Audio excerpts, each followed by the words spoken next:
Hello po, no, Sir Bong. May mga nag-send sa akin ng ano no ng ng court order. Oo. Pero in fairness naman sa mga judge, nakita ko ano naman generalize. Oo, parang ganyan din naman kahit hindi teacher. Ganyan din naman nakikita ko, parang ganyan din naman yung naging ruling nila kahit sino na na dependent ano. Oo. Wala naman kasi binabanggit. Although, lahat ng po pwedeng ma-monetize to my understanding. Halimbawa, may property sa bahay na sarili mo na pwede mo ibenta. Na sarili mo. Yun ay pwede, no? Pero kung halimbawa may property ka na dalawa, tatlo kayo may-ari, magkakapatid kayo, halimbawa, mana nyo, alam ko, hindi po pwede yung mga ganon. Alam ko din, yung bahay na iba, ano yan conjugal property. Sa pagkakaunawa ko hindi naman ako abogado, parang gano'n ang sinasabi ng mga ruling, ano. Dapat yung mga property lang nung defendant. Okay, now, may binabanggit na bank, ano. Pero wala naman in particular na sinasabi doon na land bank, kung nasa inyong ano, no. Pero may binabanggit naman doon na kung may sabihin, kung may asset yung ano, kasi sinesearch yan sinesearch yan ng sheriff kung saan meron yung cash o property yung dependent, no? Sa bangko meron dahil yung sahod. Pero hindi naman inuutos doon na na tawag dito na i-garnish lahat no? Kung may property ron, yes, talagang obligado yung, dahil kanya yon, obligado yung dependent na ibayad yun, kuhanin. Ngayon ang ginagawa ng ano na pala yan it's between the PLI at saka nung sheriff. Kasi pag na-determine ng PLI na meron siyang bangko doon, yun ang ituturo, yun ang sasabihin ngayon.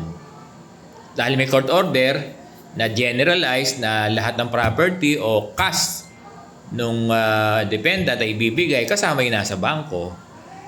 Pero pwede ding pwede namang hindi lahat di ba? Kasi kasi hindi ba ang sabi ng bangko, ito yun, hindi naman ako lawyer pero ganito interpretation ko, no. Ganito interpretation ko na kapag hindi mo fully owned ay hindi po pwedeng ibenta. Pwede naman natin maging assumption na yung mga pera doon ay hindi naman lahat salary, no? Yung pera doon ay pangpamilya, yun na lang sana isipin ng land bank. Yung pera doon ay hindi ba sa property nga, pag namatay yung pinaghahati-hatian ng mga anak, hindi ba? Yung property ron sa yung cash ng guro doon sa land bank, pangpamilya yan Pangpamilya. Paano mabubuhay yung pamilya? Di ba? So, nagiget ba, Sir Bong? Kasi ang pala niyan ay pwedeng yung land bank na mismo ang magdesisyon Pwede naman niyang hindi ibigay lahat. Ang problem sa land bank, binibigay lahat doon sa plaintiff. Paano yung portion ng pag-aari ng pamilya doon? Paano mabubuhay? Di ba? Dapat ng land bank, hindi binibigay lahat doon sa plaintiff. Kasi yung sahod ng guro, hindi lang naman sa guro yun May portion yung pamilya doon na magugutom, kaya sana yung land bank. Kasi yung land bank can decide Yung land bank ang kausap dito, not the kasi yung ruling ng judge, generalize, kunin yung yung mga pera ng dependent. Pero may binabanggit naman dito na kapag hindi siya solely, 'di ba? Kapag hindi siya solely owned by the dependent ay hindi po pwedeng ibenta. Parang ganun din dito sa sa sinasahod ng di ba? Land bank pala dito ang nagde-decide na lang din Na yung sinasahod ng guro diyan hindi naman lahat doon sa dependent yan Diba may portion dyan sa pamilya eh. Diba?